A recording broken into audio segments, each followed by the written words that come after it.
अगला प्रश्न है डॉक्टर परमीना विद्यार्थी जी, जो आज के गेस्ट भी हैं और रांची मड़वारी कॉलेज के प्राणी शास्त्र के प्राध्यापिका भी हैं।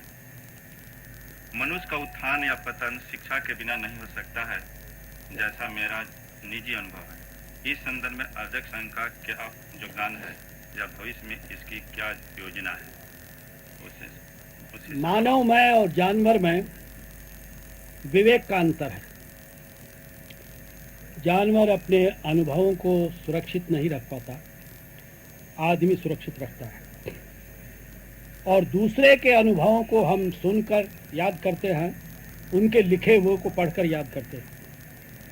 और ये जो भंडारण है स्मृति का, ज्ञान का, यही आदमी की विशेषता है।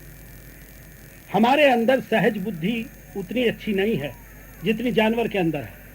आप किसी भी कुतिया के पिल्ले को उठाकर फेंक दीजिए पानी में, वो तैरने लगेगा। लेकिन आदमी 20 साल का भी डूब जाएगा, उसको तैरना सीखना पड़ता है। हमारे अंदर एनिमल इंस्टिंक्ट नहीं है, विवेक बुद्धि है। अगर वो विवेक बुद्धि बढ़िया हो जाए तो हम सबसे बढ़िया हैं, और विवेक बुद्धि अगर हमारी बढ़िया नहीं होती है तो हम जानवर से घटिया हैं।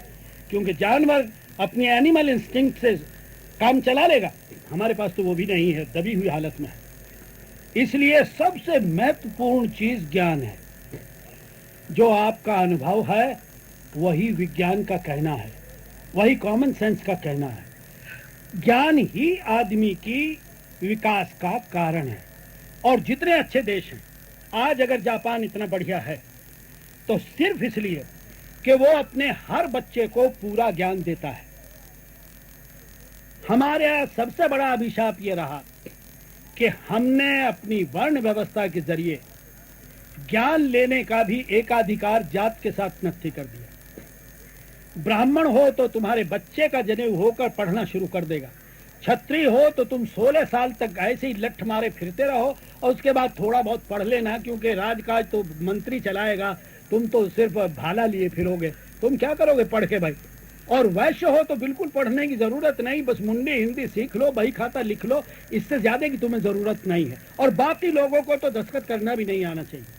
हजारों साल तक अज्ञानी बनाया गया, इसीलिए इस भारत जैसे देश का सत्यानाश हुआ। जब हम विदेशी भ्रमण के बाद आए थे तो हमसे एक प्रश्न किया था हमारे एक मित्र ने कि भारती जी संस्मरण तो फिर सुनेंगे, लेकिन नतीजा क्या निकाला है विश्व भ्रमण के बाद, आप तो पूरी दुनिया घुमाए। तो हमने कहा था एक वाक्य, मुझे पूरी दुनिया में अपने जैसा बढ़िया प्रकृति का बनाया हुआ देश नहीं मिला। मेरी मिट्टी, मेरे खनिज, मेरी जलवायु मुझे कहीं दूसरे देश में दिखाई नहीं दी। और अपने से घटिया नेता और अफसर भी मुझे दुनिया में कहीं ढूंढने को नहीं मिला। देश बढ़िया बहुत है, हम घटिया बहुत हैं, इसलिए बढ़िया का सत्यानाश करने में हम पूरी ताकत लगाए रहते हैं। बिना ज्ञान के वो नहीं हो सकता। हम 10 तरह की शिक्षा बनाते हैं, 10 तरह की क्यों, एक तरह की क्यों नहीं। अर्जक संघ की शिक्षा नीति जो है वो बहुत शानदार शिक्षा नीति है। किसी के पास इतनी बढ़िया शिक्षा नीति नहीं है, जिसके लिए हमने प्रदर्शन भी किया, पटने में ज्ञापन भी दिया। हर बच्चे को पूरा काबिल बनाना, क्योंकि विवेक जो है वो नेशनल एसेट है। आपके पास जो ज्ञान है वो आप ही का नहीं है, वो राष्ट्र की संपत्ति है। उस ज्ञान का जब आप प्रयोग करेंगे तब राष्ट्र का हित होगा। जापान में इसी स्थिति पर वो आ गए हैं। उनकी टोक्यो शहर के बराबर में एक अलग शहर है जिसमें 25,000 के करीब छोटे उद्योग हैं। एक सेंटर में उनका एक बड़ा कंप्यूटर है, लाइब्रेरी समझो, पुस्तकालय समझो, और उसमें आधुनिक ज्ञान सब भरा हुआ है। और उसकी शाखा हर गांव के हर घर के अंदर पहुंची हुई है। लड़का बटन दबाता है और आधुनिक ज्ञान प्राप्त कर लेता है।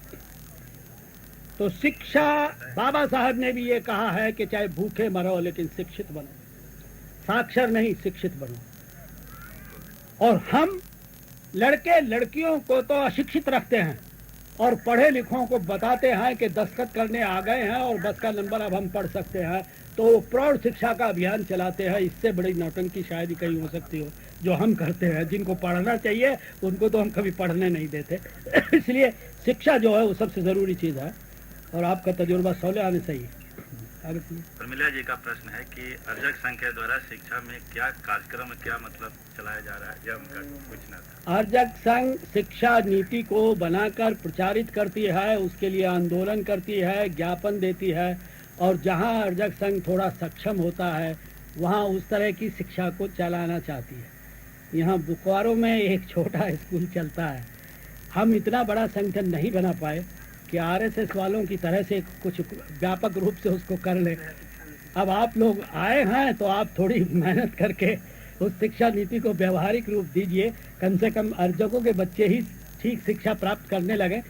रांची में, यहाँ दुर्गापुर में और टाटा नगर में जहाँ जहाँ काफ़ी अर्जक हैं वहाँ चलाइए उस शिक्षा नीति को अपने ढंग से। कोई बाधा तो है नहीं, थोड़ा पैसा चाहिए, थोड़े लगन वाले लोग चाहिए।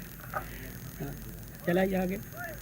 उन्हीं का अगला प्रश्न है, यदि अर्जक संघ सचमुच में मनुष्य के उत्थान के संघ है तो यदि भारतवासी को 50% जनता अर्जक बन जाए तो देश का क्या स्वरूप होगा। अरे 50 क्या साहब, अगर 25 भी अर्जक बन जाए तो बदल जाएगा।